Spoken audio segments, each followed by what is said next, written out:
I see you now, Laura. I don't see you, I hear you. Oh, I even got on 10 minutes ago. Okay. There we go. Gotcha. All right, we do now have a quorum. As I mentioned, perhaps before you heard it, Laura, Bob Hilligus is not going to be available. He's out of town, out of touch, and off the grid, so to speak. I'm not sure about our liaison. Camilla is on the West Coast. I know that she has the link. There's been some communications back and forth regarding having the link. And so I know she has it. Whether she'll be joining us or not remains to be seen. And Laura, as you can see, there is a guest on here. Jerry is a potential member for the committee. That came to my attention a couple of hours ago and managed to get some information to him and the link for the meeting. He was interested in when our next meeting would be, and then it was today, it's now, and got him the link. So anyway, we've got a quorum, so let's get on with this. I'm going to call the meeting in order. Let me get something to write with here. And whatever the computer says is 1:03. Okay, the next item on the agenda is approval of this agenda. Let me make a comment or two before I ask for the approval of the agenda. It perhaps is a little lighter today than it has been in the past. We'll just have to wait and see. Reason for that in particular is that we're short one member for the meeting, and I don't want to get too substantive without all the members here and have to catch up for somebody to have to catch up. But we'll see how far along we get and how long it takes. The other item I would just want to mention, it's time, or if not past time, that I put together a status called status report, probably in spreadsheet form, where we have all of the topics that are before us and we list where we are with each topic and perhaps what we have to do to get further to our conclusions on the individual proposals. I recognize that we are at, if not beyond that point, and by the time we get to the next meeting, I plan to have that and probably actually have that as an agenda item, so that we're all in agreement and understanding as to where we are on specific items. So with that preliminary comment, is there any additions, deletions, comments on the agenda? Not I. Okay. If not, I'm just going to show it as approved, and we'll keep on going. Next item would be the minutes. The minutes have been distributed. I don't know that Josh has. I don't know if Josh has them to display. If anybody has any comments, Josh has a number of items that he can display as we go along. But are there any comments, changes, whatever, on the minutes that have been approved, not approved, but distributed for the July 23rd meeting? Yeah, Jim, I got something real quick. Okay. On in the opening paragraph, you talk about Lisa Romero, and you say in there had signed from. I think you meant to say had resigned. Yeah, you're right. Right. I will change that for sure. Okay. Okay. One comment on the minutes. I have been putting in the minutes as much information as I can, in particular where we have discussed something and there has been something distributed about that topic. And they, at times, not necessarily on these minutes, but certainly the meeting before that, the minutes were rather long. But I feel we need to have a record as much as possible of what we've discussed, the background of what we discussed. I know there was many years, that's maybe an exaggeration, but at least several years of effort that went into the comprehensive comprehensive bylaws that were approved in 2008. You're going to have a hard time finding background information as to how everything came about. And perhaps that's in minutes of meetings that are filed somewhere within the association. I don't know. But at least in our case, I think we're going to have a history that can be found. Again, 5 years from now, maybe hard to find it when there may not be anybody involved in it and still around and knows where that information may be. But that's a philosophy of mine behind the minutes. All right, that's enough of that. Let's keep going. First item up under unfinished business, and that's the search committee sections, so and so. What has happened there is basically our prior meeting, and as it shows in the minutes, we had decided that we needed guidance from the work bylaws work group. I drafted a communication to them. It was circulated. I got comments back and basically incorporated those comments, and it was sent on to the chair of that committee, which is Doug Parks. I think each of you got the copy of the information or the email that was sent to him. And I will, go back to minutes, I'll include that attachment. It gives our background and reason for asking for guidance. That'll be in the minutes of this meeting.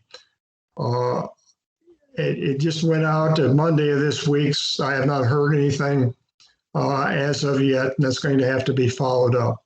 And that's our situation now. We're basically waiting for guidance from the bylaws work group. Again, just for some background, in particular for Jerry, the bylaws work group that I mentioned, and it may have been before the meeting started, was the two board members, Doug Parks, our liaison Camilla Rogers, myself, and the then chair of the Communications Advisory Committee. And that's the group that this request for further guidance has been sent back to. Again, we're on a hold until we hear something from that. So does anybody have any comments or anything we want to add to that? Okay. Now more to the substantive part of our agenda. Next up is our supermajority discussion. Josh, can you put up the summary? The one from Keith? No, the summary from, I'm sorry, the summary from the bylaws work group. Wait, let me know if this is the right one. Okay.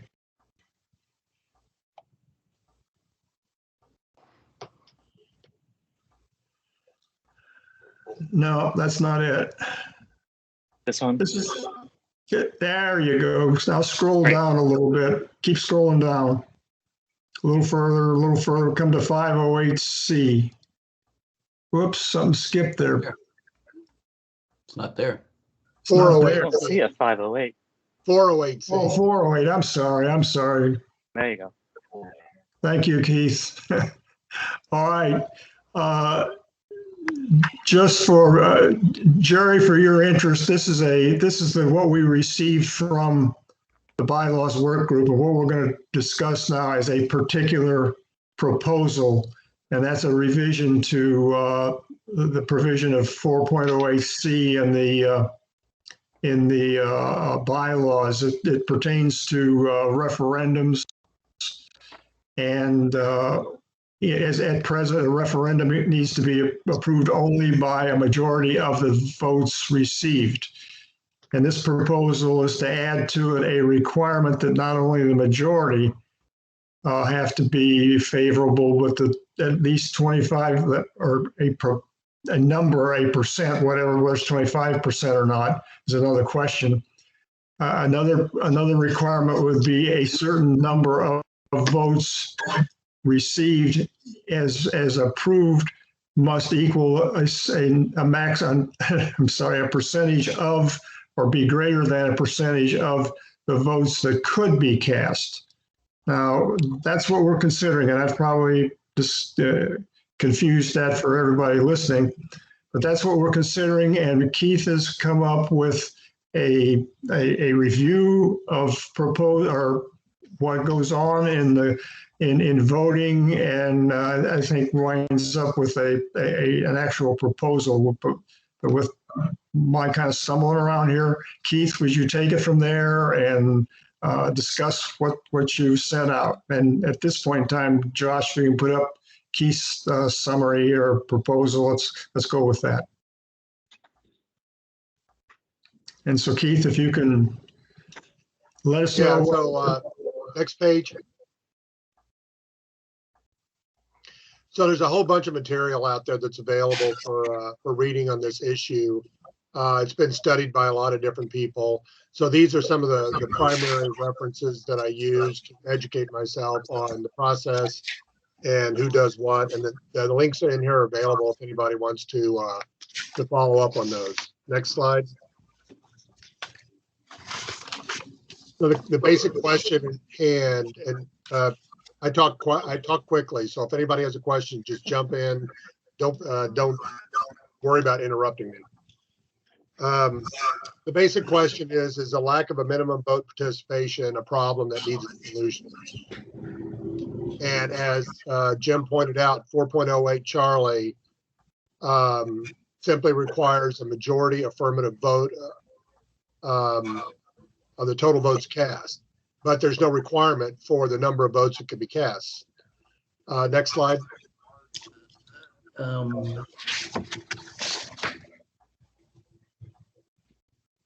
So the definition of a referendum, because I needed to do some research for myself. Referendums are different from regular ballot initiatives.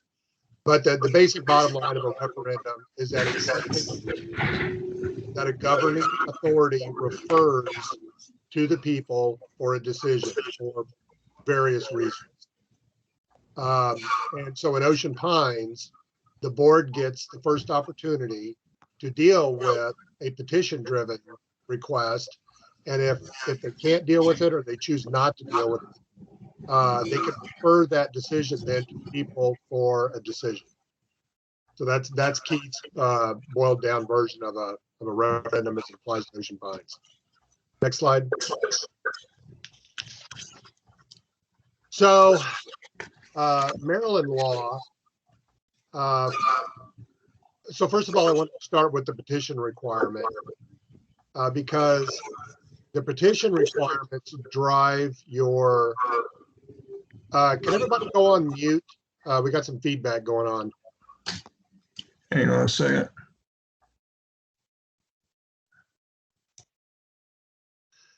So the petition requirement is actually your first step in determining the level of interest of the community in the issue.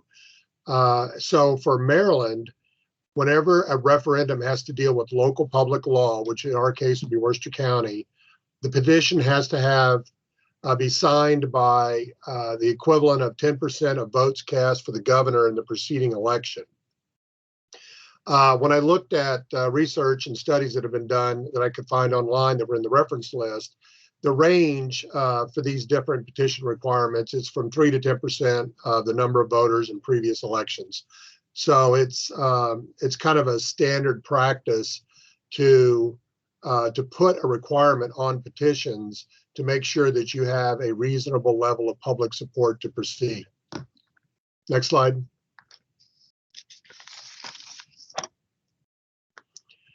Most states do require a supermajority of some sort to pass a measure. But the thing is, Maryland and most other states don't do standalone referendums. So if a petition comes out and it's agreed to put it on the ballot, it goes on the next scheduled ballot. They don't issue a special ballot. It doesn't come out as a question all by itself. So when you do a referendum like that, there is an assumed level of participation from the electorate because it's a regularly scheduled ballot event. You know, you're voting for governor, you're voting for, you know, something that was already part of the electoral process. So in that case, and in a lot of states, they don't put a requirement on voter participation because it's assumed, and I'm making this assumption because I didn't specifically read this, but I think it's assumed that because it's a regularly scheduled ballot event, that there'll be enough voter participation to reasonable to participate in it. However, as you know, you're not required to vote on everything on a ballot. So if you see a question on a ballot, you're not sure about it, you can skip it if you want. So because of that, go to the next slide.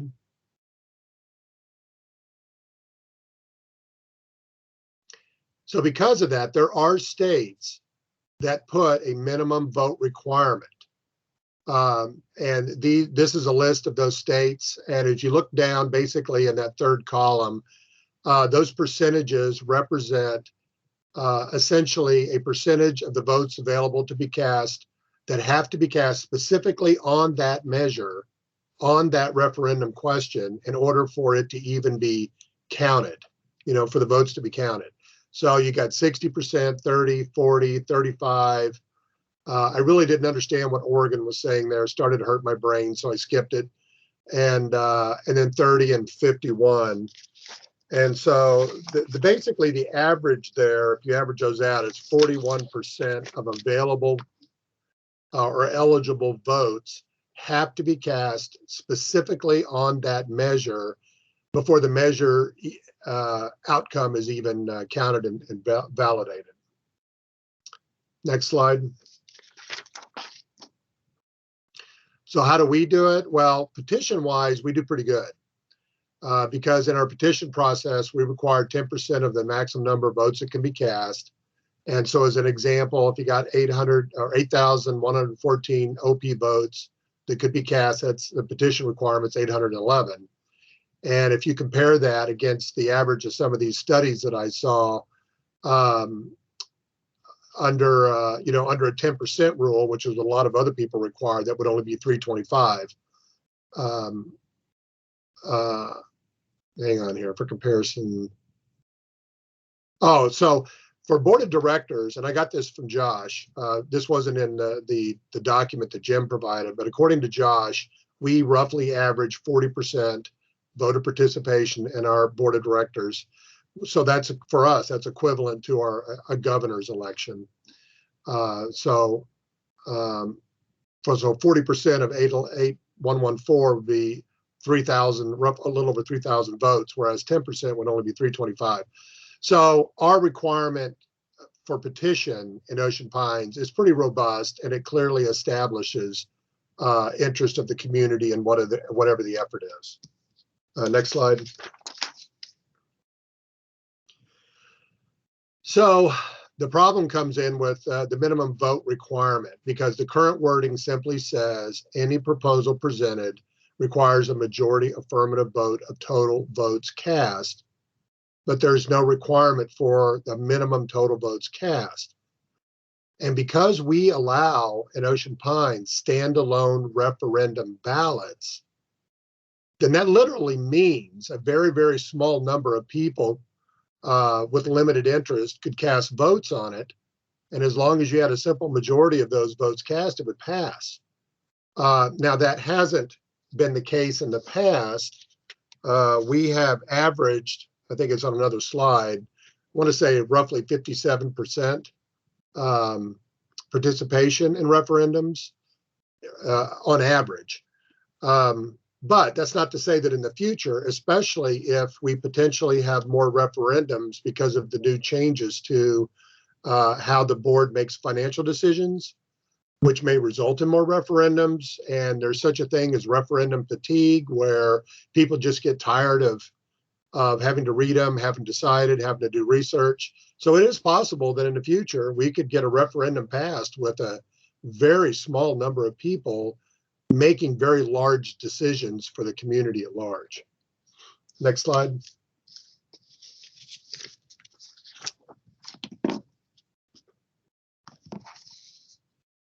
Next slide, Josh. Oh, Josh. Audio cut out. That's okay. So although our petition requirement is very robust, our requirement for voter participation is not. And because typically a question that goes before the people in a referendum is typically a big deal. You know, the purpose of the board is to make the day-to-day decisions of the community. So if something is of significance that it has to go to the people, it's either required by the bylaws or it's a community-driven petition effort. And so it's typically a serious question put before the people. So again, based on this research that I've done, most referendums, this is nationwide, draw roughly 40% of the eligible population of voters. In Ocean Pines, we are lucky that on average, we draw roughly 57% of eligible voters. But because we have nothing in writing requiring anything, theoretically, as little as 1% of eligible voters could decide a referendum. And I don't think anybody wants that. Next slide. So I think to reasonably align with the practices, current practices of not just other states, but of the state of Maryland, and specifically, related to Worcester County initiatives, that I think we need. I agree with the working group that we probably need a required minimum voter participation for standalone referendum ballots. And so I just drafted here an example here, 408 Charlie. So this would be a new 408 Charlie, and the existing 408 Charlie would just become 408 Delta. But 408 Charlie would say any proposal presented in a standalone referendum must receive a minimum of total votes cast for or against equal in number to 40% of the total votes that can be cast. And I came up with that 40 because it goes back to the average of essentially what other people do in other states, lessons learned. It also is roughly equivalent to our typical voter participation for board of directors, and that clearly shows community interest. And I know, Jim, in the language of the summary for consideration, it says 25%, but nobody that I could find goes that low. If you look back at that chart a couple slides back, I think the lowest participation rate anybody specified was 30. But given given the studies that are out there, the averages that people retain, and the guidelines that state of Maryland uses related to local voting, my recommendation would be 40%. And then the existing Charlie would just be changed to Delta and retain its original language for any proposal presented in a referendum requires a majority affirmative vote. Now, I do want to point out one thing. In 408 Charlie, I specifically put the word standalone referendum, because if for some reason we get a petition effort and it just happens to be near, say, a board of directors election, and the decision is made to include it on the board of directors ballot, the referendum question, so it would not be standalone, then I don't think it would be necessary to require a minimum vote because we get good participation on board of directors ballots. That was just my thinking, but let's see, next slide.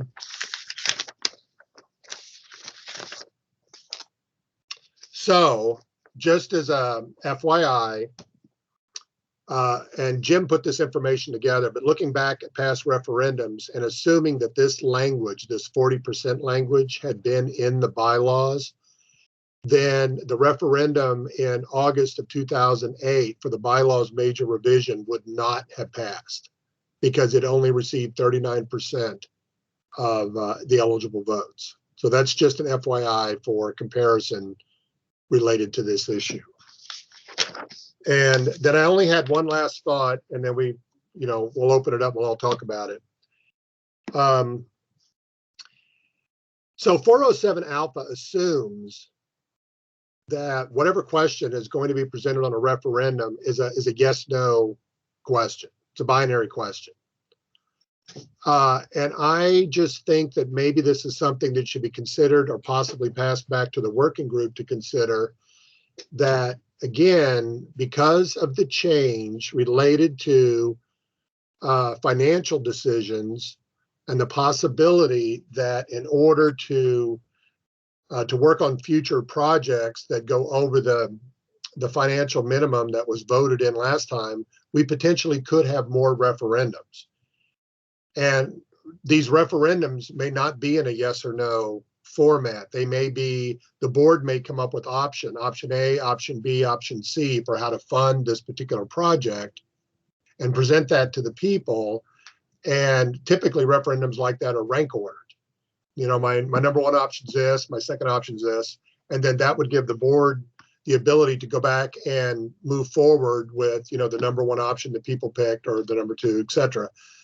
Rather than keep going back to the people back and forth, trying to come to a decision about how we're going to deal with, financial decision. So that's just a thought that I had when I was looking at this, that's something that the work group may want to consider as language changes as well. Because right now, as it stands, all referendum voting is just yes or no. So that's all I had, and I yield back to Jim. Could I say something? I'm unmuted here. I heard somebody else want to make a comment. Could I say something? Sure, you're welcome to. I should have asked for public comments before we got this far into the meeting anyway. I wouldn't have had this comment before I saw the presentation. I'm just curious how this all fits in with the requirements of the Maryland Homeowners Association Act, which in 2008 would have required a 2/3 majority of all votes in the law. That's specifically what it said, to pass a change to your bylaws.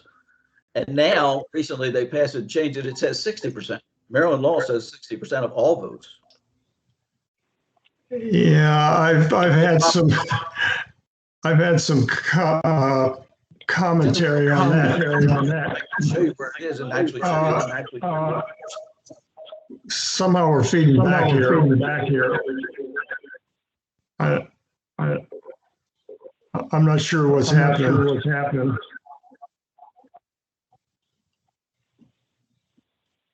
Oh, okay, I'll try again. I don't know that provision really applies. I'd have to go back and look. On your chat there. Yeah, well, I without going back and reviewing what I said, I don't think that provision really applies. But that, I can. If you're a homeowners association, it does. Well, but that's directed at. It's in particular, it was initially directed at older homeowners association, which which had provisions in it that were burdensome for change purposes, and it's since been revised from that. I understand that, but the recent amendment law was 2 years ago, and it changed it to 60%. So it had old. Okay, well, let me put it this way: if that's a serious concern, it needs to go back to the bylaws work group. I frankly don't think it is. I really don't. I don't remember exactly what I said, but the provisions that are in there in that particular section of the Homeowners Association Act, in particular, do not pick up corporate provisions. You're looking at governing documents as they would exist when the association is not incorporated, and we are in fact incorporated. And that I think, if I recall correctly, is the basis of why I take the position I take, that that provision is inapplicable to Ocean Pines. But if I don't have any problem referring that back to Well, the I live bylaws. in Florida, but what's happening there, we are also incorporated, so. Well, okay, let me put it this way. What I will do, Keith and Laura, you may or may not be very familiar with what's being discussed here. It's a provision in the Homeowners Association Act regarding the authority and in particular the voting on changes in certain governing documents for an association, which includes the bylaws. I don't question that. It includes the listing of documents referenced in the HOA Act provision we're talking about are a declaration, a deed, bylaws, and there's maybe a third item there, covenants, something like that. And again, I realize Keith and Laura, you may not be able to follow what this comment is. But having received it in what I'll call public comments, what I'm going to do is send a message back to the bylaws work group and get their determination on whether we're proceeding in some manner on the voting and preparation of bylaws. I'm not sure how else to bylaws or amendments. I'm not sure how to phrase this. It's in conjunction with this particular topic on the summary from the bylaws work group we're talking about. We're adding in there a different percentage or a different this proposal would add in a different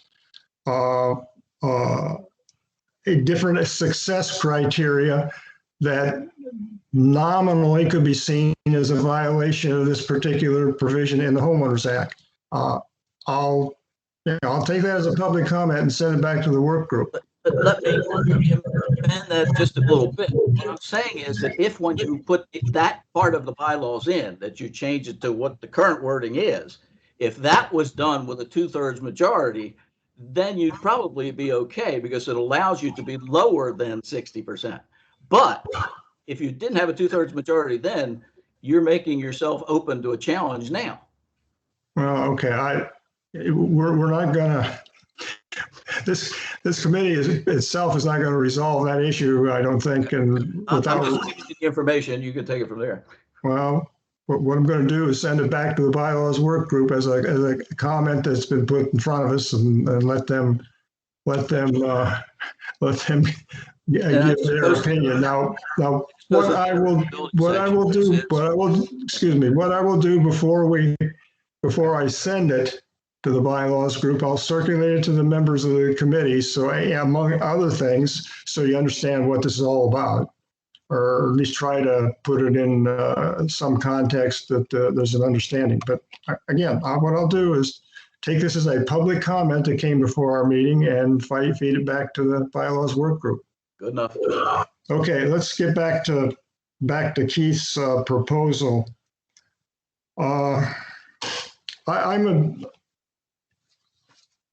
I completely agree that I think that this proposal or this approach, the number of votes cast is a better approach than the number or percentage of votes that are voted yes. I was skeptical of that from the very beginning.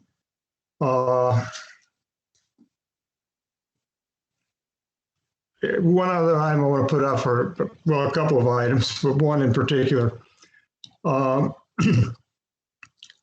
Historically, the majority of the votes cast has been the referendum approval threshold.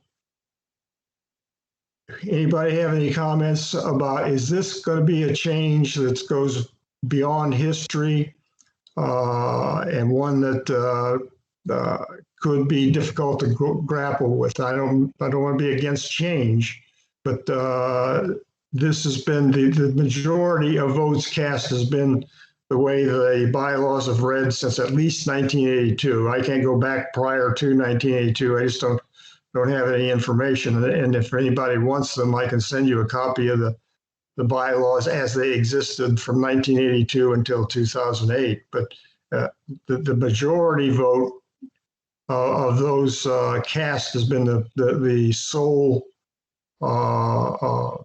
criteria threshold for acceptance. Is this anybody seeing any hesitance of a general acceptance for this kind of a layered approach, if I can put it that way? Does everybody understand what I'm trying to say? Yeah, Jim, I understand what you're trying to say. And there's two observations. The Maryland Homeowners Association law that we have been talking about here for just a moment. I'm on vacation in California. I don't have any with me to record stuff. So if someone sent me the sites from the Maryland Homeowners Association that were being talked about by the gentleman in the corner, who I'm sorry, I apologize, I don't. And it says that he's DOT member number 1. So if number 1 could just send me those sightings, I'd appreciate it. But I think that you're right. I think that it's that what we've talked about in board meetings certainly has been the majority of votes cast. Or the majority of all votes cast seems to be a plausible way to handle the whole voting scheme.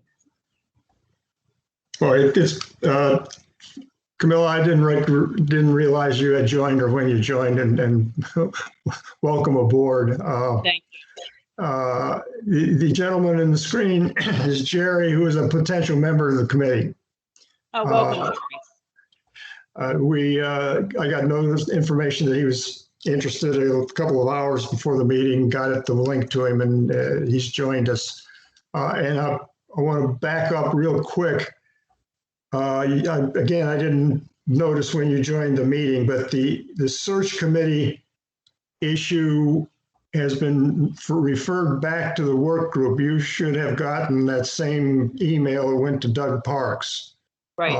Okay, and the status of that on the agenda is it's been sent back to Doug as chairman of the committee, and we're on hold on that issue until we get some response to that request for guidance. Okay. That's just a backup to. But again, I don't know when you joined. I didn't notice when you joined. I'm sorry. I'm kind of invisible that way, Jim. Okay. Any other comments on this?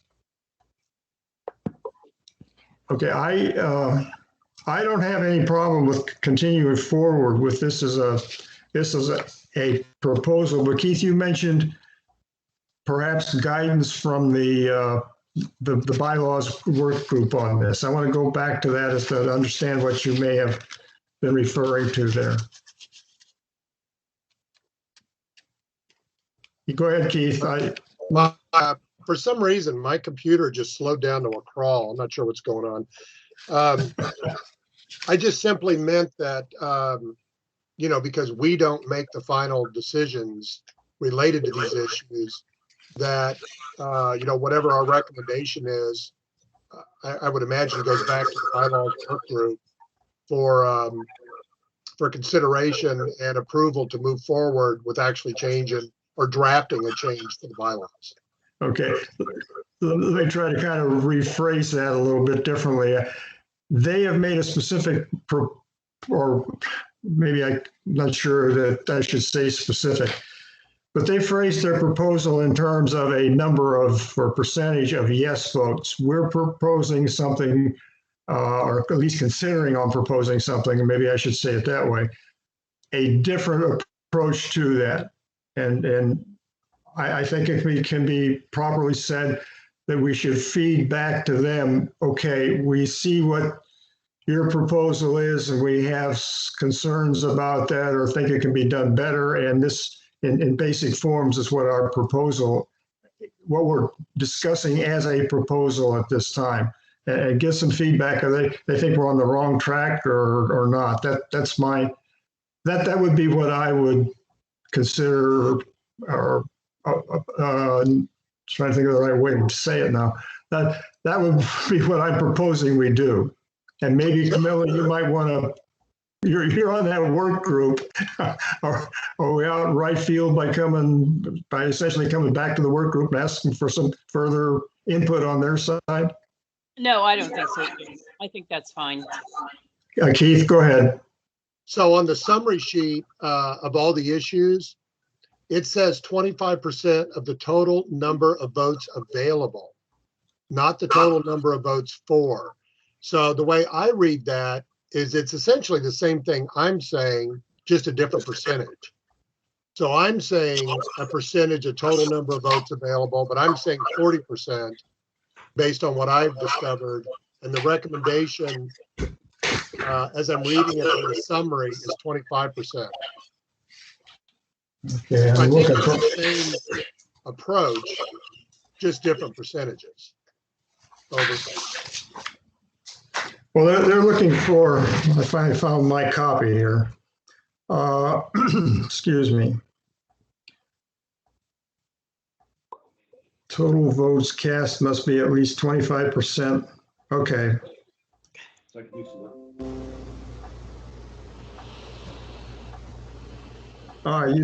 That's correct.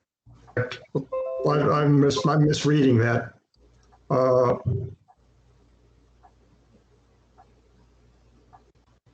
Well, actually, I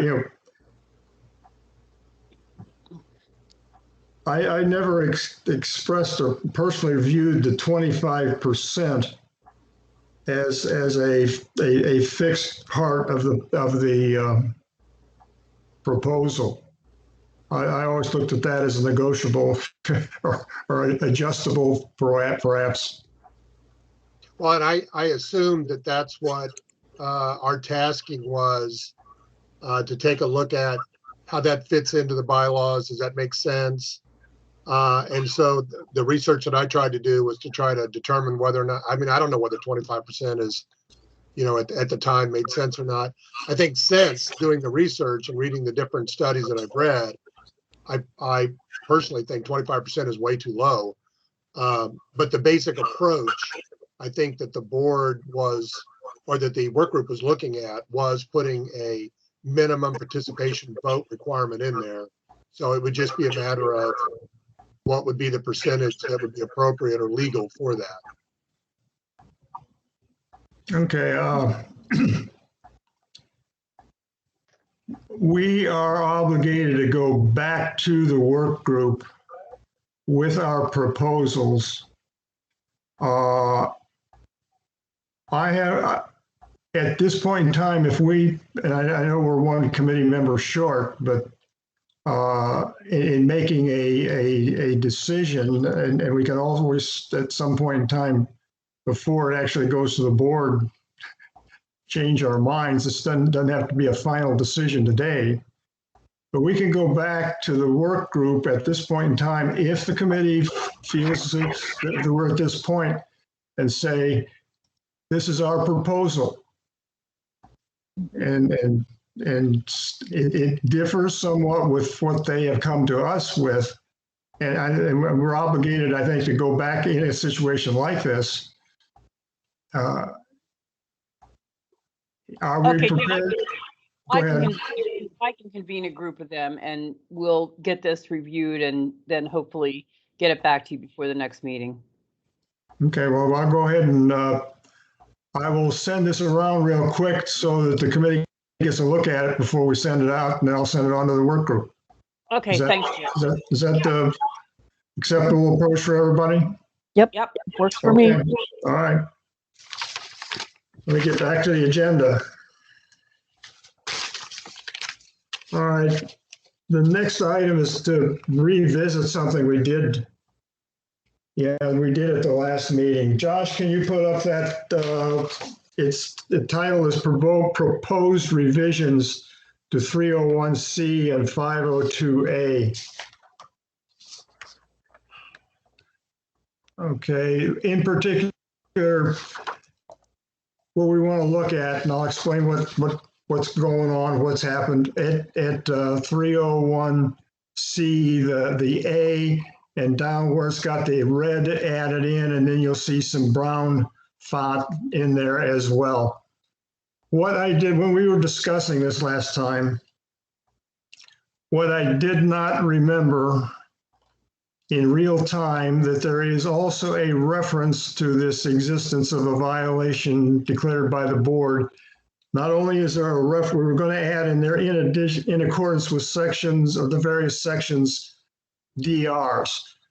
What I did not remember at the time is that there is also a reference to the same information in 5.13E of the bylaws. Josh, can you now put up that part of the bylaws? I know we're flipping back and forth. The bylaws themselves. Yeah, you got to go down a little further. Whoops, you went by it. You said Okay. 514E? E, yes. I'm sorry, E's not the right way. Why do I have the wrong reference? Oh, sorry.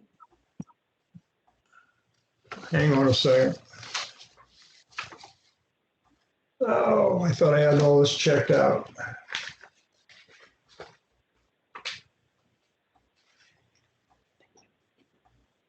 Yeah, it's 513E. Are you maybe 513E? Okay, yeah, it's E here. 14. I didn't realize we were 14. It's E. Yeah. All right. The bylaws also have a reference to suspending the vote because of the continuing violation. I know it says continuing violation, but it says just existence of the violation has been declared. So we really have two references. We have the bylaws reference, and we have the declaration of restrictions reference. The E that we're looking at here is basically a summary of what's in the bylaws. The declaration of restrictions.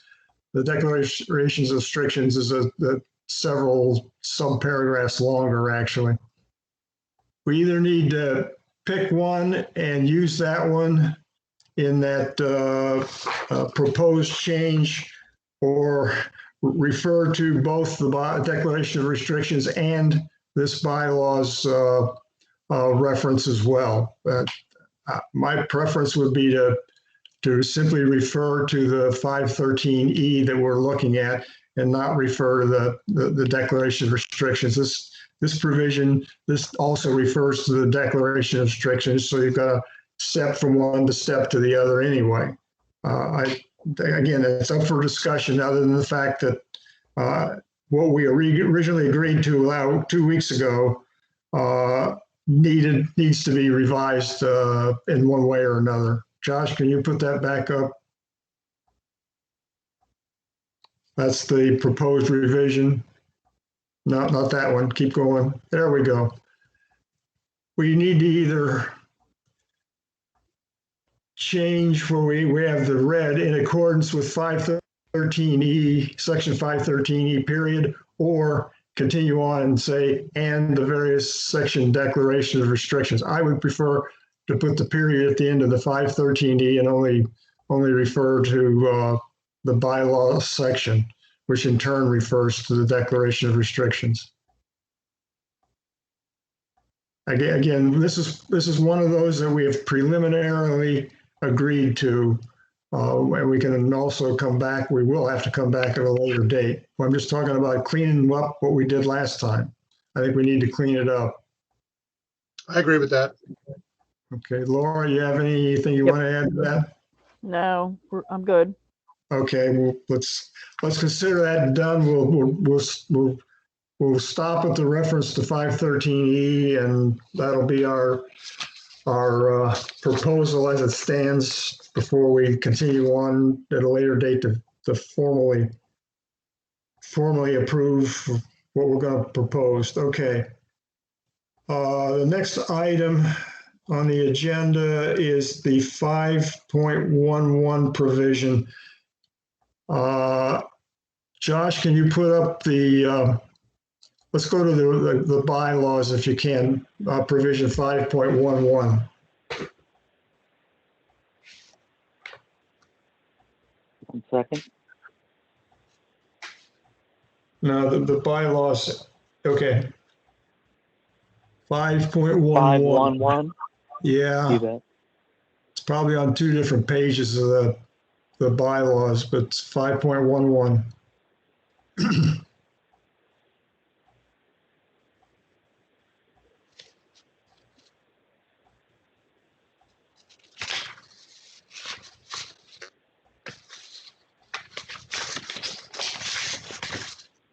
Okay, this, you're gonna have to go to the next page, actually, Josh.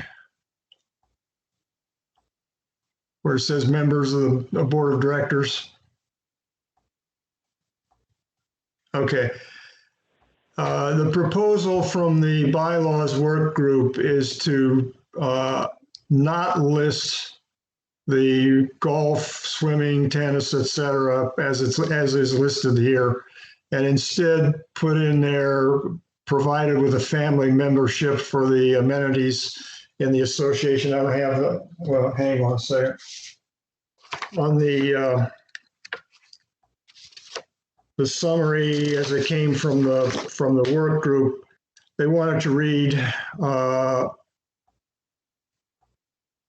shall be provided with a family membership to any amenities of the association, which simply means take out the individual amenities. The reason for that proposal is that there is in fact a pickleball amenity now that has a family membership.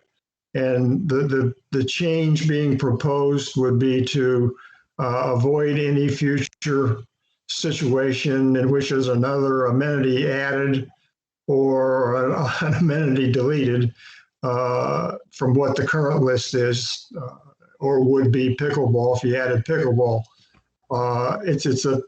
To me, it's just kind of a cleanup of the bylaws type provision.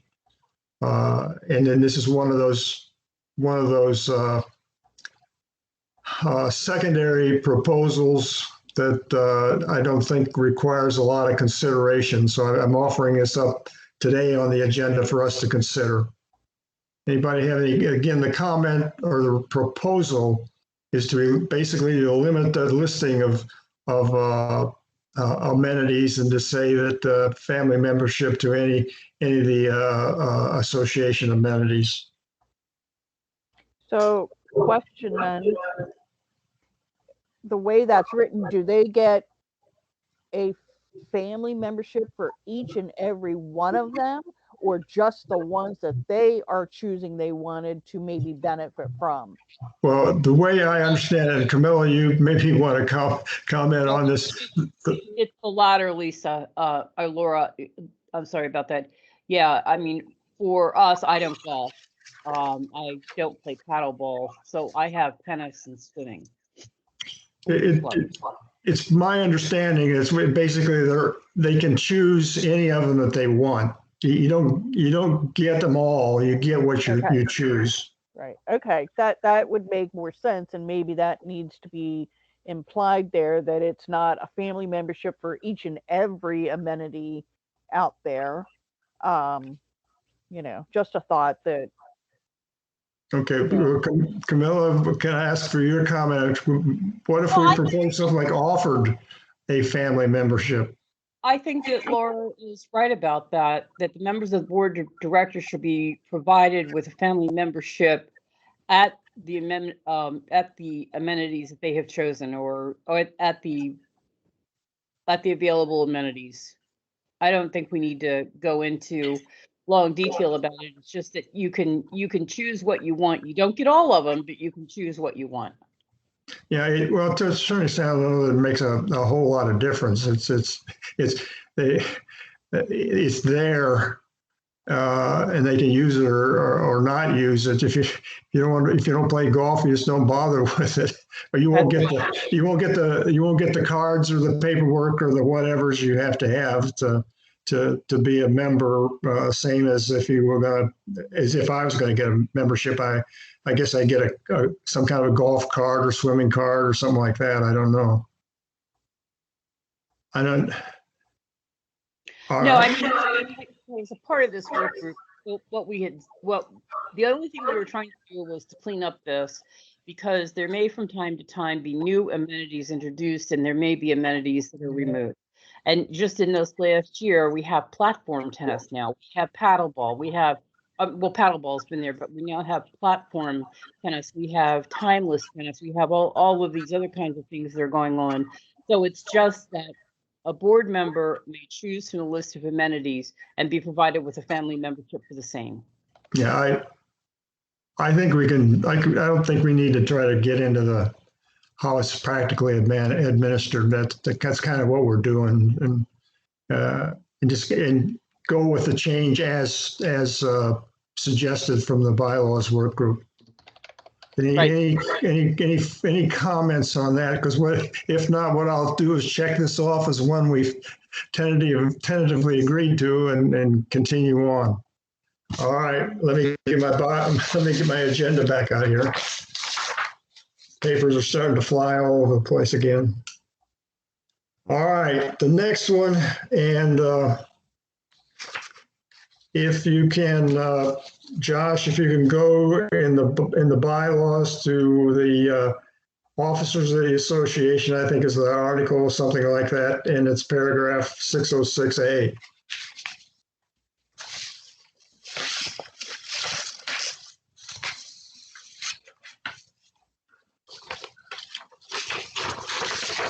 Okay. This is a proposal to add a subsection 6 to the duties of the president. And it's on the summary. It's listed in this manner. You would have a 6 that would read, keeping all directors informed of all association issues in a timely manner. Now, if you read down through the first 5, it doesn't really, that kind of a action or duty is not really listed there. And I suppose some people could say it's implied that the president's supposed to do that. But this would make it clearly a duty of the director that where there are issues, it doesn't say of importance, but with where there are issues that it can be understood that the board members should know about, it's his duty to do, or her duty to make sure that the board members, other board members, are aware of these issues that have come up. Again, now let me open that for comment or discussion among all of us. The only thing I would say is that you have to define timely manner. It says timely manner in the, I don't know that we can ever define timely manner. Something that can impact the association in the next 24 hours has to be done immediately. Something that can be done, impact the association in the next month. I'm just saying, without a definition, you make it very argumentative, or you allow a lot of arguments. Well, I understand, but I'm well. Anyway, rest of the committee, what are your comments on something like that? Well, I think that I'm sorry to be interjecting here, but I think that let's be realistic. The board of directors are volunteers. I'm not available to the meeting this week and was not next week because I'm on vacation and doing some legal work out in California. So I think that saying a timely manner is almost the same thing as soon as humanly possible. But I think to try to tie down a specific time frame of 24 to 48 hours is not realistic in a community and a board that's composed of volunteers. It does have some other lives directors. Okay, Keith, Laura, you have any comments you want to add? Well, I mean, it's just a fuzzy requirement in general, it seems like. I mean, it says all issues in a timely manner. Well, what does that mean? It doesn't say all important issues. It doesn't say all life-threatening issues. It doesn't, it says all issues. All association issues. So I don't know what that means. I mean, don't either. That could get pretty busy. Well, I'm not sure I would add, if this were to go, I would drop the all from the front of the issues. It's a very Even suggestive if it phrase. said, right, even if it said critical, No, I keeping wouldn't. all directors informed of critical association. Right, but who defines then Right. what's considered critical? If Right. I say something is critical, but you didn't think it was critical, then Right. who's not following the rules? So if you make it too subjective or too specific, you're gonna limit the actual actions that are gonna be done, or the view that someone's doing their job correctly. I mean, I think everyone is trying to do it in the best of their abilities, but I agree. I think it's just too general. I don't think it serves a point. It's just because it's too general. I'm not sure who just wrote this, but it says, doesn't someone take minutes? And that would cover anything the board of directors. Yeah, Michelle Bennett takes very comprehensive minutes. I put that up. Oh, okay. Well, thank you for doing that. No, I think that's dead on. That the minutes to establish timelines where timelines are needed.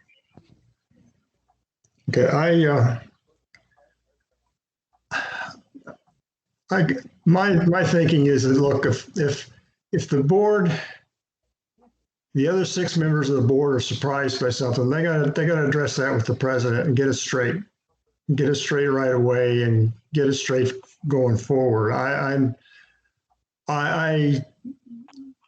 the very least, the duties of the president to me imply that you're making sure everybody that needs to know what's going on something gets the information. And yeah, you can put in there in a timely manner. But I don't favor putting this in there, to tell you the truth. Again, I just think it's implied in the duties of an executive position like this, the president of the board, that they've got to make sure that the people who need to know what's going on know what's going on. And if there's a failure there in the eyes of the other board members, they've got to address that themselves and get it straight going forward. That's my comment on the issue. Let's put it that, or the proposal. Let's put it that way. Are we going toward a consensus here that we don't favor this proposal? Is that a fair assessment? I got a thumbs down from Keith. correct. I got a head nod and a correct from Laura. All right, what I will do is feedback formally to the work group that we don't favor going forward with this proposal, and as best as I can, why not? Again, I'll do that initially in something that's circulated to the committee to look at before it goes out and proceed with that. All right, guys and gals. As a matter of fact, we've come to the last item on the agenda. I'm not really prepared too much to go forward with other items because there's some preparation that needs to be done with every item that we discuss, whether it's 10 seconds or 5 minutes. There is one item that I'd like to suggest that we need to or can be discussed a little bit and considered perhaps at the next meeting. Let me find it on the summary. Where am I looking here?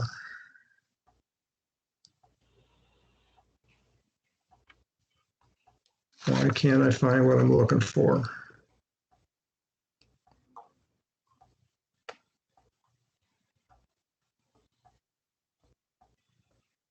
Okay, Josh, can you put up the back to the summary for consideration from the work group? It'd be section 510, which is on the top of one page. Okay, this is the one where there's a proposal to change the bylaws provision that pertains to the board informally acting without a meeting. There, and again, I don't want to try to go into a lot of discussion of this. This is just kind of preparatory for perhaps the next meeting, but we can perhaps discuss this a little bit today. This is where the board can actually make a decision, take action without formally sitting down in a meeting, or electronically or otherwise, remotely or otherwise, Microsoft Teams or otherwise. The concern has been, and I think it's actually been resolved with regard to the current board at least, is that the bylaws could be interpreted to mean that instead of an informal action requiring unanimous consent to the action, it only required unanimous consent to take action, but the action itself could be with regard to whatever rules in the bylaws required approval, whether it was simple majority vote or perhaps a supermajority. There's a couple of places in the bylaws where the board has to act on a supermajority, like 2/3 majority. The bylaws as they are written now seem to be able to be interpreted. You can unanimously consent to take action, but the action itself does not have to be unanimous. That is not what the law says clearly. The law says you have to unanimously consent to the action. And the proposal is to simply refer to that section of the Corporations Association's article permitting informal action, as opposed to trying to write out in a bylaws provision what can be done. Now, that same kind of thing is done with regard to the Open Meetings Act. If you look at the Open Meetings Act requirements in the bylaws, it simply refers to the Homeowners Association Act. It doesn't try to list the entire Homeowners Association Act regarding the requirements of open or close, when you can close meetings in particular. Just a personal matter, a number of years ago, the park bylaws did have a complete listing of the open meeting provisions, or in particular the provisions under which you could close a meeting, and that was removed, and a simple reference to the corporate provision, or the HOA Act provision, was inserted, and basically that's what's being proposed here. And it is similar to, if not identical to, how we handle the open meetings, closed meetings provisions in our bylaws. We refer to the HOA Act. That's just a background discussion of what this item is. I'm not asking, unless somebody wants to continue on with further discussion of that. That's an item that with a little bit more preparation can be on, for example, our next agenda for the meeting. And really, to be honest with you, I'm just kind of taking up some time here to try to be more productive beyond what we have on the agenda. But I think we need to make sure we're prepared for agenda items, as opposed to kind of spontaneously taking them up as we go along. So anyway, any comments on this particular provision for the future? Yeah, go ahead, Keith. So just for my own clarification, this is what this saying is: the board has already made a decision through whatever process is required by the bylaws to take an action. And that what this is saying is the action itself, which is now approved, can be taken without a meeting. Is that what this is saying? Well, let me rephrase that. The foundation provision is in the Corporations Association law. I'm sorry. Yes, okay. I was going to say HOA Act. No, it's Corporations Association law, where it permits a board to take any action that could be taken by the board without holding a meeting. However, the action has to be a unanimous consent to the action. You cannot, in particular, you cannot vote for, let's take something inconsequential. The association needs to buy a $50,000 pickup truck or a $50,000 police car.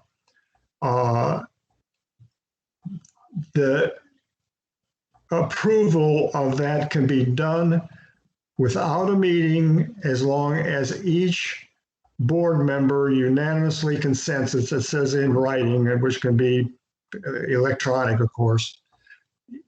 Each board member unanimously consents to purchasing that $50,000 whatever in writing. It can be done without there being an actual meeting.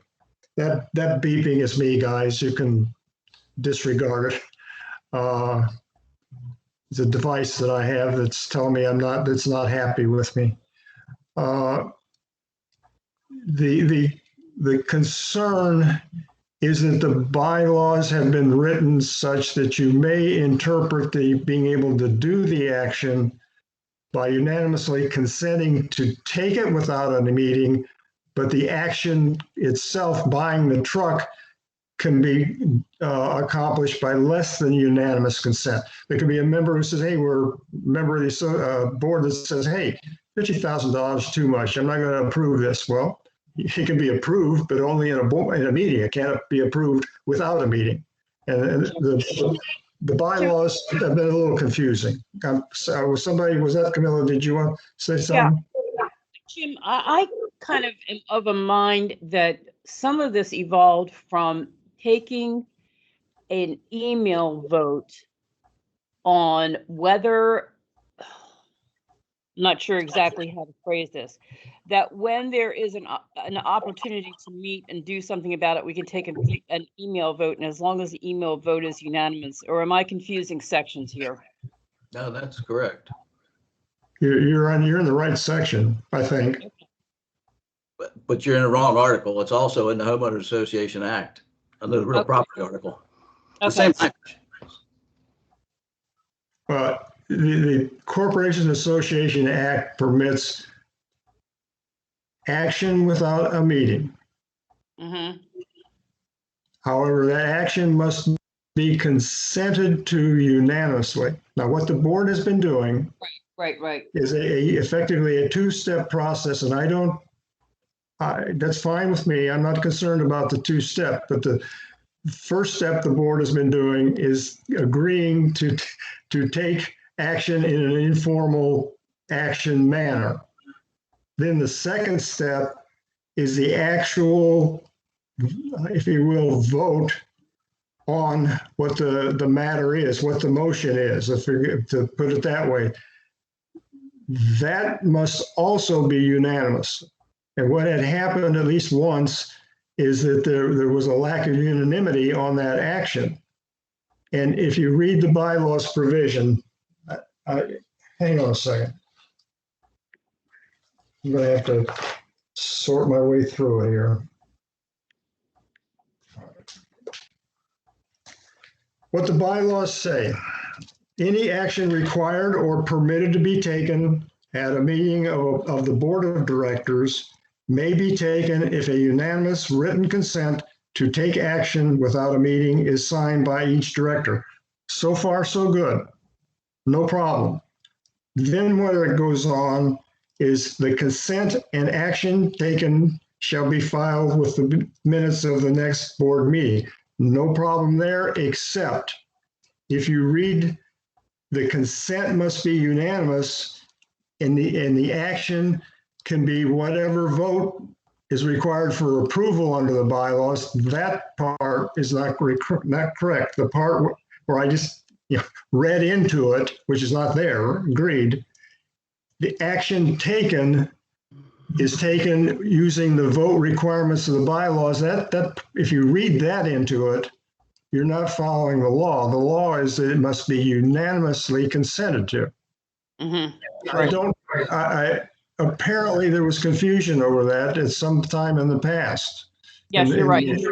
And again, just getting back into the details and the weeds, for whatever reason, in the 2008 bylaws that I just read to you, changed from what was in the pre-2008 bylaws, which were much more clear.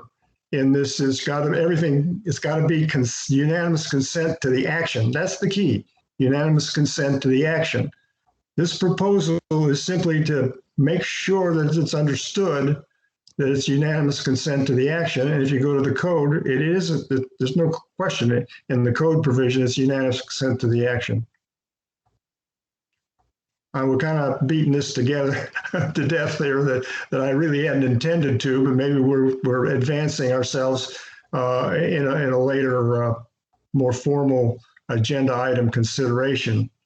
The only other, I will add to this comment one other thing. As you note here, it says, and shall be filed with the minutes of the next board meeting. That's taken, that's I'm not sure the next minutes of the board meeting is in the code. I think it just says filed with the minutes of board meetings, not the next board meeting kind of thing. What the association or the board has been doing is reading into, as an agenda item, reading into the minutes of the next board meeting, the action taken. And I think it's a good practice.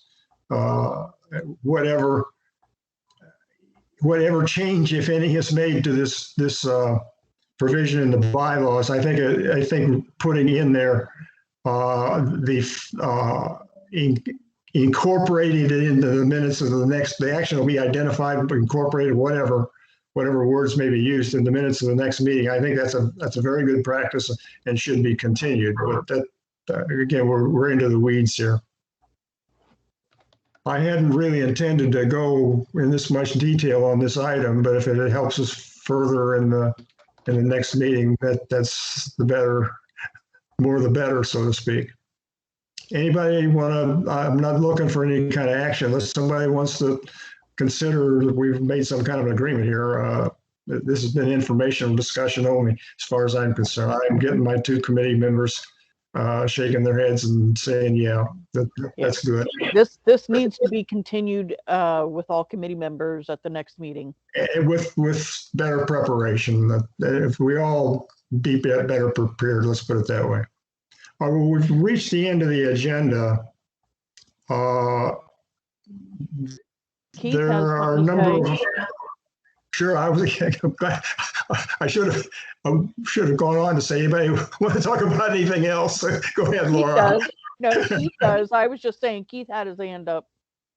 So okay. I gotta go back here. I wanna, if we can, I'd like to go back to this issue of the voting real quick, because I did find the language that he was referring to in the Homeowners Association Act. Excuse me? I posted that language. Okay. Yeah, the chat is very hard to follow a little bit with so much information there. So Josh, can you bring up that screenshot that I posted in the chat? Because I think this is something we need to talk about. I'm going to have to download this first.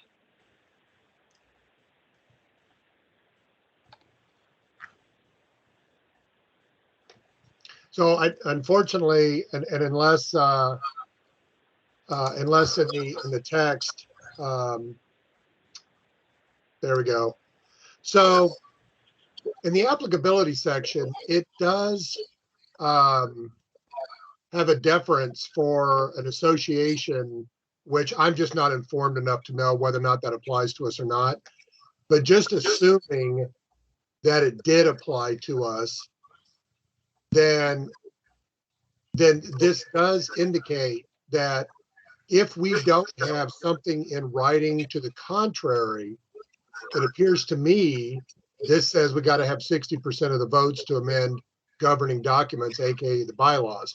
Now that doesn't mean all referendums. It says governing documents. Yeah. So excuse me. Go ahead. So I think, you know how we discussed when this whole option first started that there would be periodically there would be times where we might have to refer a question to the lawyer for clarification before we could really move forward with it. Maybe this is one of those times where we need a call. Does this section apply to Ocean Pines? Because if it does apply to Ocean Pines, then the way that we incorporate any change to our bylaws is going to have to take into consideration paragraph C. Well, Can I say something else? All of that is true, but if you are able to write the things that you want in there, like 25% or whatever, and you at first get the association members to agree, 60% of them to agree to that, then you can put in whatever you want. the bylaws, the bylaws have to be approved by the membership. So this it basically is irrelevant to what we're talking about. How is it irrelevant? You're changing the bylaws. Yeah, we have a provision in our bylaws. It says that they have to be approved by the membership. Right. And the provision in the bylaws is lower than the 60% of the votes in the development. But I see what you're saying. that provision is not in yeah. accordance with the law. Because it says a simple majority. Yeah. Because you put it in the bylaws doesn't mean that it's correct. If it was in violation of the law to begin with. Well, was this a recent addition or is this always? Passed, the law said 2/3. So which is newer, our bylaws or this amendment? This amendment is 2 to 3 years old for 60%. Before that, where it said 60%, it used to say 2/3. So in 2008, when you said your bylaws were last amended, the provision required 2/3 agreement. If you had that, then you're okay. If you didn't, then you're not. It's that simple. Well, I mean, the language that's in our bylaws today that says a simple majority vote, that specific language, we need to know when that was incorporated. That's correct. Because if that was And incorporated, what law was in effect at the time? Okay, we're kind of discussing something here that's way out there for this simply because these bylaws that exist now, or the 2008 bylaws, have been through enough vetting by the attorney of the association at the time that we're really going out there on a wild goose chase to be talking about whether or not the current bylaws are even valid. Now, well, do we know what was? Do we still have the documents associated with the changes made to the bylaws from 2008? well, we have the two. I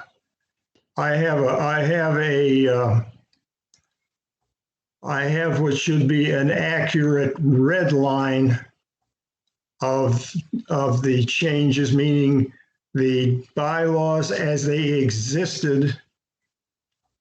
I'm going to call them the 2000 bylaws. The 2000 bylaws are the last amendment, contained in the last amendment prior to the 2008 referendum. So I have a red line of the 2000 bylaws, red line proposed 2008, red line of the 2000 bylaws. Yes, I have that. Did everybody understand what I just said? Let me try it again. I have a red line of the 2000 bylaws, which if you accept all of the red line changes become the 2008 bylaws. That's what we're talking about. It's the 2008 bylaws. But I'm not sure. I'm not sure what that's good. That's going to do it. But that would tell us what changes were made. Yes. Right. And then we would know which language was in the bylaws at what time relative to this 2020 document.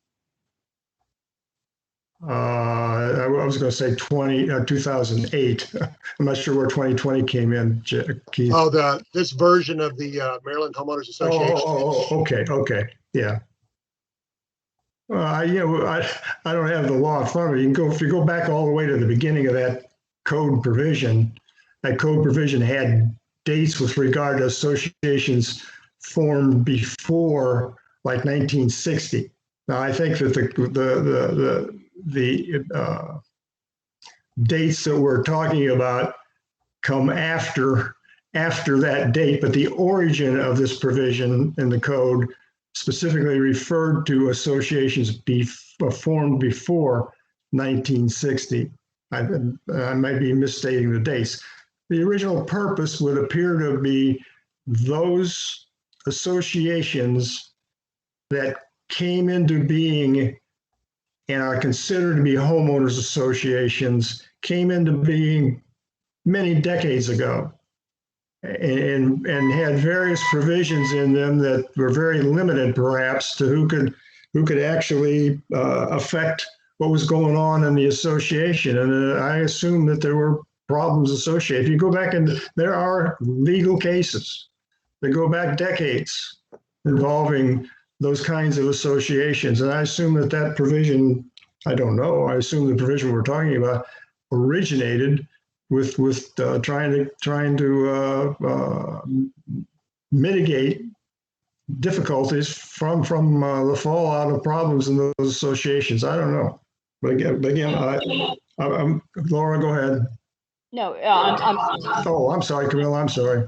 that's fair. I guess I'm a little stymied here because it just seems to me that we have a duty to update documents in accordance with prevailing law.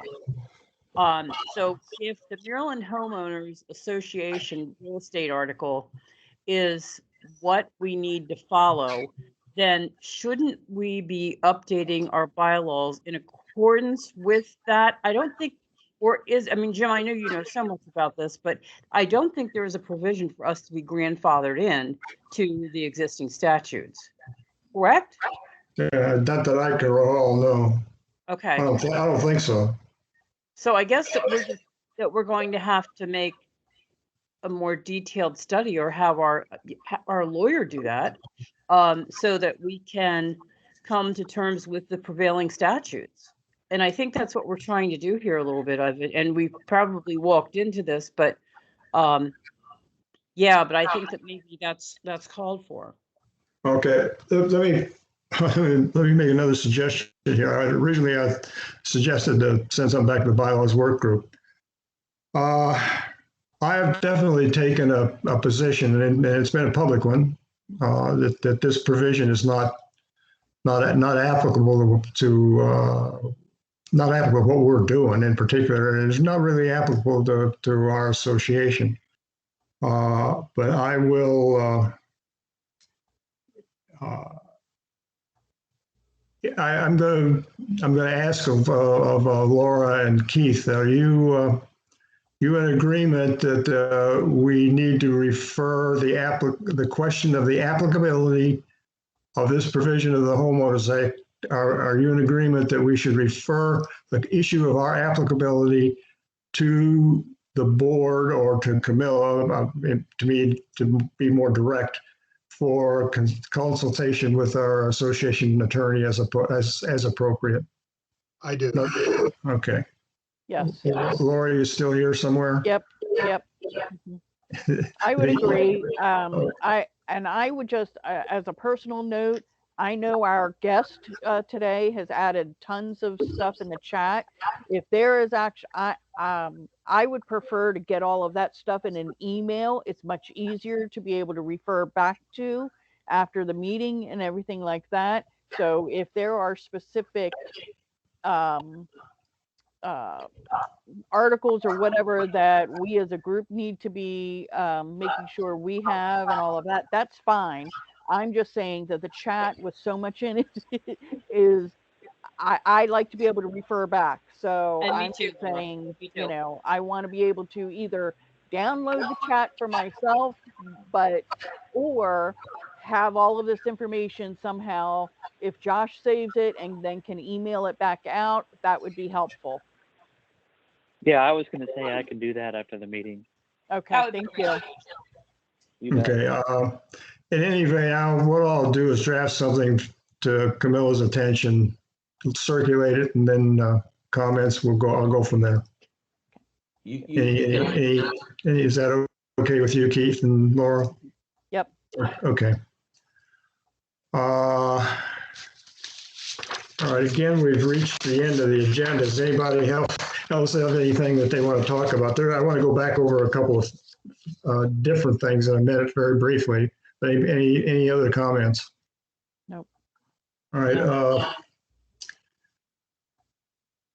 Camilla, I sent you an email. You weren't with us on our last meeting. A number of items that were on the agenda that need to be followed up with. It's not my intention to bring them up now because again, they would have to be posted one way or another. And I'm not going to take the time to do that. I just want to remind you that there are those items.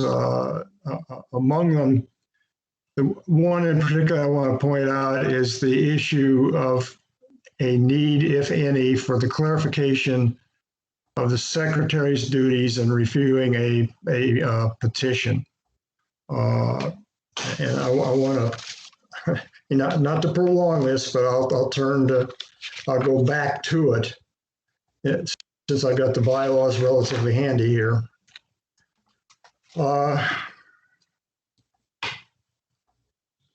Where it says, this is 407A, within 10 calendar days after a petition is filed, the secretary shall certify that the petition meets the requirements of this section or file a public report with the board of directors specifying the basis for rejecting the petition. Maybe in similar to some discussion has gone on along a current public issue of concern within the association and who makes what decisions and so forth. The way I want to read that is that the secretary is the one that decides the petition meets the requirements and it goes on further on in the petition process. In other words, it's acceptable to go to referendum. That's basically the way I would read that. But then it goes further on, or file a public report with the board of directors specifying the basis for rejecting the petition. I would also read that the secretary makes that final decision. In other words, the board doesn't say, yeah, this is a good petition, or can say, or one way or the other. And when you say it's not a good petition, the board can't reverse that either. I'm not asking for discussion of this right now, but I'm just bringing up that as one of the items that we have on our leftovers from the last meeting that we didn't really get to, as to whether we need to be really considering emphasizing or changing this within 10 days as the last of the last sentence of that provision, the two parts about certifying and rejecting. Where it says certify to whom, for example? How much clarification do we really need in there?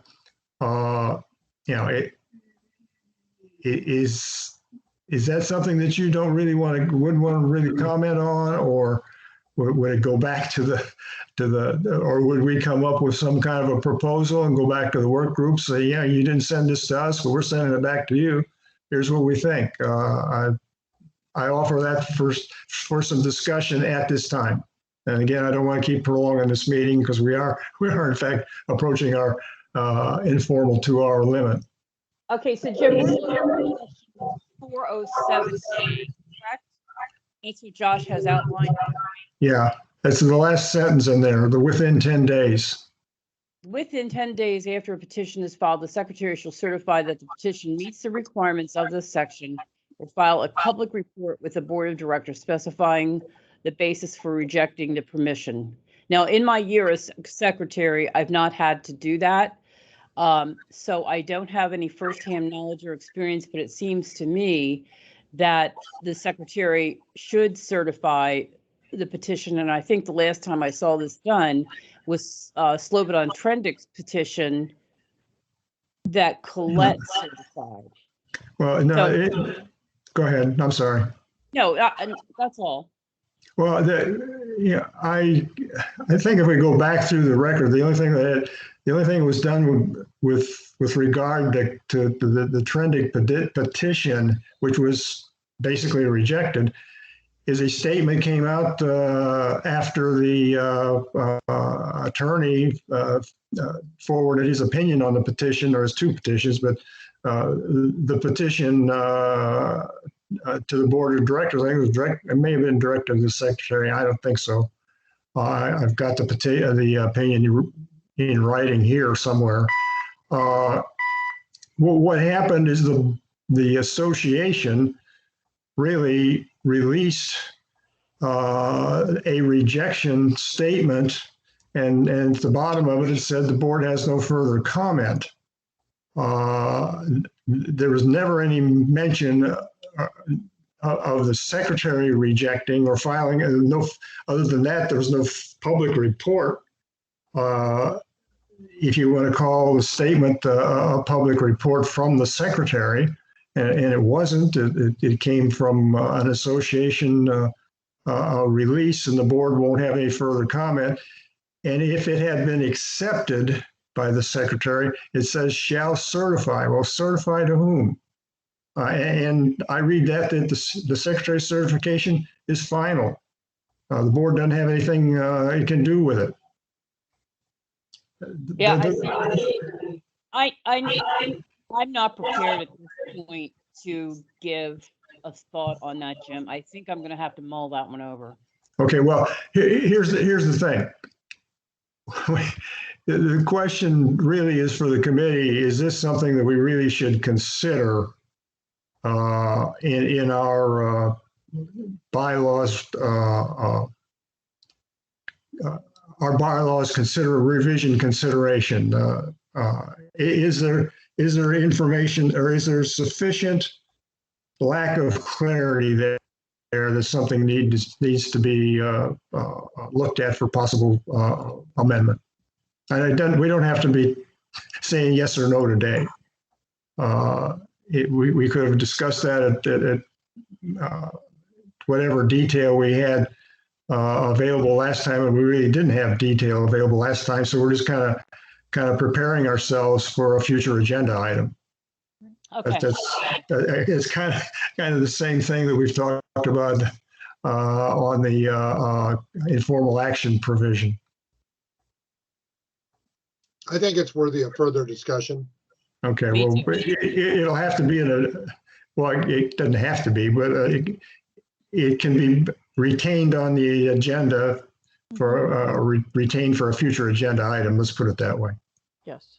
But Camille, again, for summary information for you, and I think I'm phrasing this correctly. It says certify. Okay, who does that certification go to? And secondly, does that mean that's a final? It's a good petition. It goes to referendum. And secondly, the kind of the same thing when the secretary is the one who rejects it. In other words, the secretary has final decision on a petition, either going to referendum or it's not going to referendum. And that's the way I would read it. And really, it's not a board action. It's a But the secretary action. The secretary is only certifying that it meets the requirements of the bylaws, that it can be a regular petition. It can go to referendum. I'm That's not. all she's certifying. She's not certifying referendum. I'm not. I'm not disagreeing with that at all. I just, if that, however, if that is the correct interpretation, certified to whom, and what's the certification mean? It means that's the requirements of the Okay. bylaws. That's what it means. And it's Yeah, like it's like this other term that we use in the elections, validates, and we had huge Yes. discussions about what does validate mean, and that means, and the end result of that was the election committee validates the outcome of the election.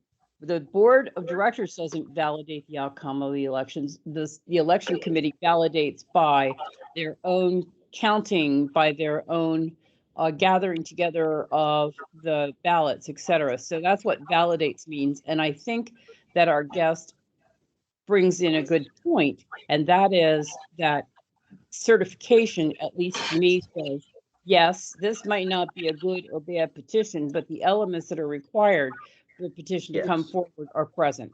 And that's all she's certified to. That's it.